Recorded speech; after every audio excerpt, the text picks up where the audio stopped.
Al-Fatihah. Bismillahirrahmanirrahim. Wa kharraja dan telah meriwayatkan Ibnu Abi Dunya an Ali bin Yazid an Umaymah annaha bahwasanya Umaymah sa'alat telah bertanya Aisyah kepada Sayyidah Aisyah. Benar?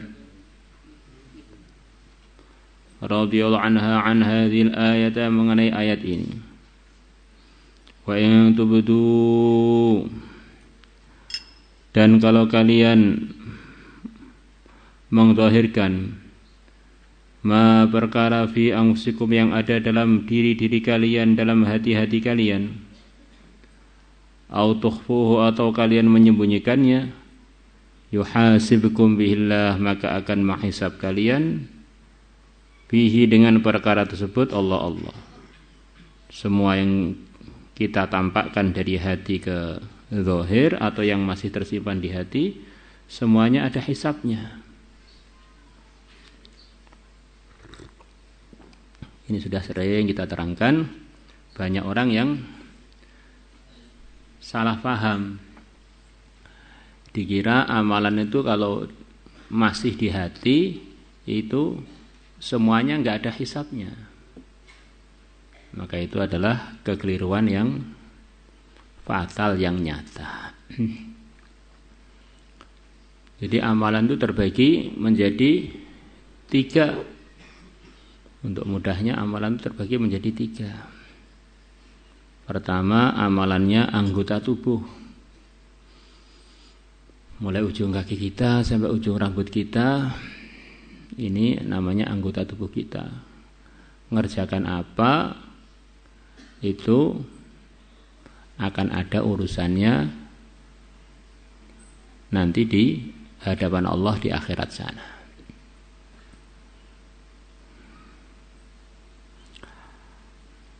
Kemudian yang kedua, amalan lidah. Amalan lidah ini kita ngomong apa atau diem,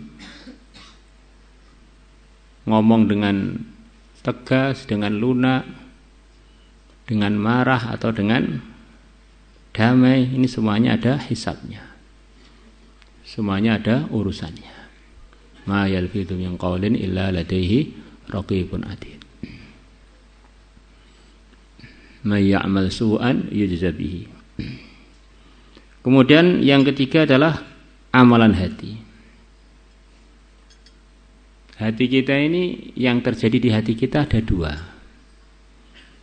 Pertama, ghairu ikhtiyari. Perkara-perkara yang memang kita benar-benar tidak bisa mengontrolnya. Bisikan-bisikan yang datang, kok bisa datang itu kita nggak bisa ngontrolnya. Bisikan baik maupun bisikan buruk, ini selalu datang ke hatinya setiap manusia. Seneng pada sesuatu atau benci pada sesuatu, ini sering juga nggak bisa kita kontrol.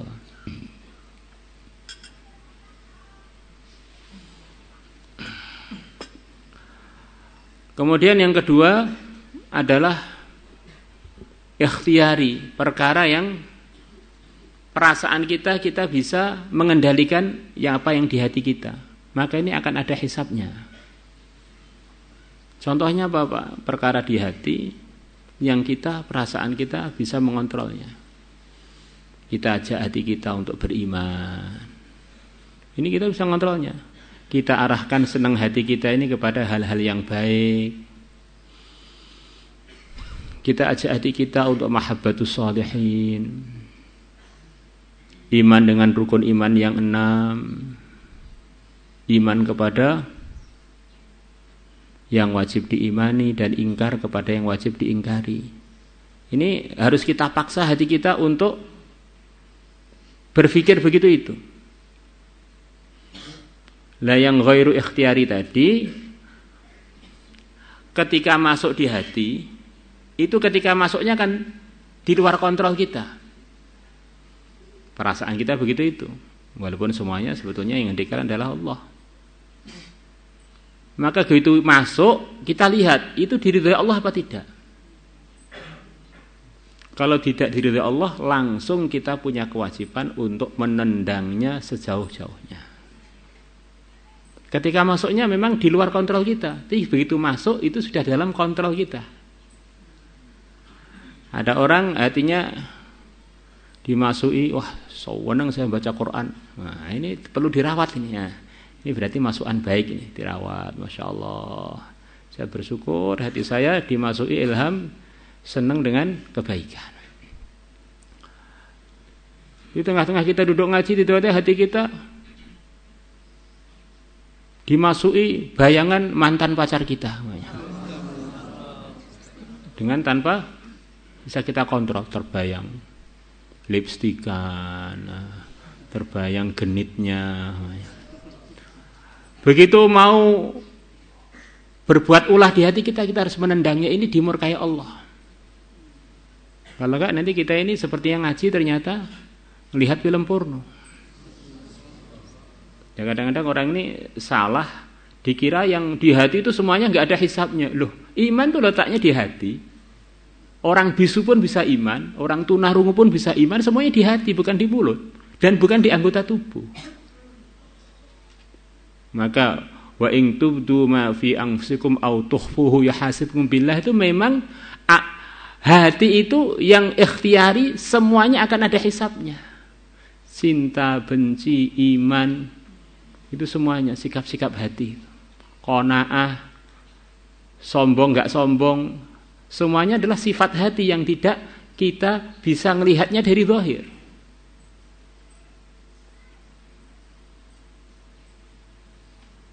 Saudara kita semuanya niat? Insyaallah. Nah, jangan sampai keliru di dalam memahami 3 kelompok amal tadi yang sering dibukukan oleh para ulama di buku-buku nasihatnya. Hati-hati.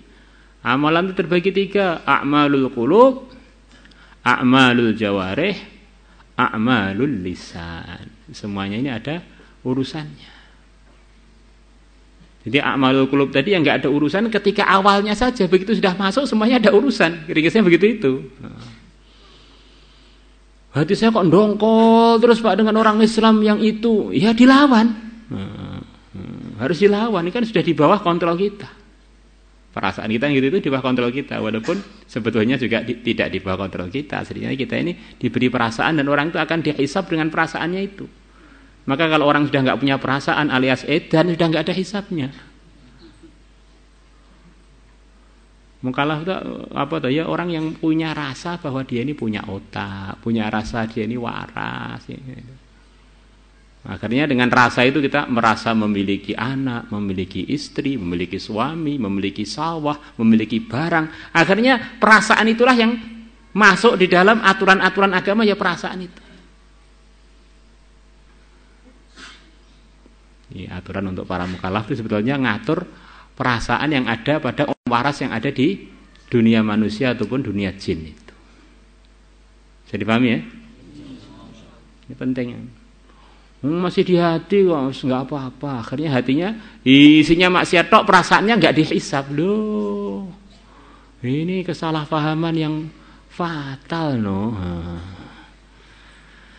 Maka walaupun dulu sudah pernah diterangkan, kita terangkan lagi biar orang itu nggak salah paham. Jangan sampai orang itu perasaannya taat, ini nggak ada hisabnya, masih di hati belum dikerjakan. Ya lihatlah. Kalau masuk di hati buruk itu kemudian langsung kita tendang, ya nggak ada hisabnya. Begitu buruk itu dimasuk di hati malah kita rawat, malah kita nikmati. Ya itulah namanya a'malul qulub az-za'ighah. Amalan-amalan hati yang nyeleweng.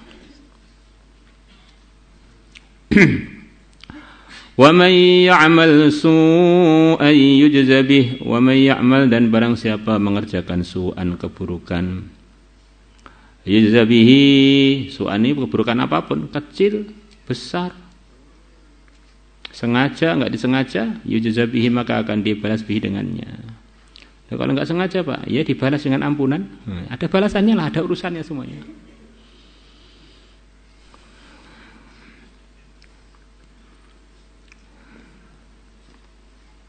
Tidak semua yang tidak disengaja itu, yang tidak disengaja enggak dosa, tapi belum tentu enggak ada hukumnya. Seperti kita berjalan tanpa sengaja dengan sebab kita, sepeda motornya orang rusak. Nggak usah, nggak dosanya ada urusannya ya. Diobati sepeda motornya itu. Ada orang berburu di hutan, ada goyang-goyang dikira kijang, begitu dia panah ternyata manusia. Itu namanya syibhul amad, pembunuhan seperti sengaja. Dia nggak sengaja itu nggak dosa, tapi bukan berarti nggak ada hukumnya. Ora dosa kok lho. Ora dosa beda neh, kowe ngrusak beda neh. Faqalat, maka berkata Aisyah, Sayyidah Aisyah, ma sa'alani, belum pernah bertanya kepada aku ahadun seorang pun. Mungtu sa'alta, mulai mungtu sa'altu.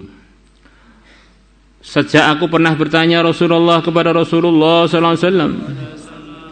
Faqala, maka bersabdali kepada aku an-Nabi sallallahu alaihi wasallam. Saya juga bertanya pada Nabi urusan ini, apa maksudnya kedua ayat? Kok semuanya dihisabnya begitu berat berarti? Oh, ini ada ujian-ujian dari Allah untuk menghapus macam-macam hisab yang begitu banyak tadi. Ya Aisyah, wahai Aisyah, hadhihi, ini firman ini yang kamu tanyakan. Wa in tubdu ma fi anfusikum aw tuhasikum billah wa may ya'mal su'ayyi. Mubayatul abda, perjanjiannya Allah kepada hambanya. Bima, dengan perkara yusibuhu, yang Allah akan menimpakan kepada hambanya, minal humma, berupa sakit demam, wan nakbati, dan berupa kesusahan, wasyaukati, dan berupa kena duri. Yang terakhir nakbah, kena ujian. Juga nakbah itu artinya sakit juga.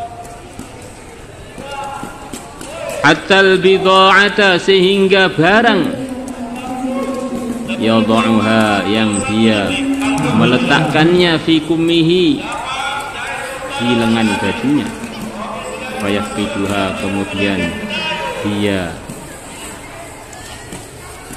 kehilangan barang tersebut. Perasaannya barangnya diletakkan di lengan bajunya, kok gak ada, kemana? Fayafza'u laha, maka dia menjadi kaget atau menjadi susah laha karena kehilangan barang tadi. Fayajiduha, maka ternyata dia menemukan barang tadi. Fi dhimnihi, di antara ketiak dan badan dia. Ternyata di kempitan dia, di antara ketiak dan badan dia. Kita kan sering kadang-kadang nyari kunci, ternyata kuncinya kita letakkan di saku kita. Ternyata malah kita pegang, kita cari-cari, nggak ketemu.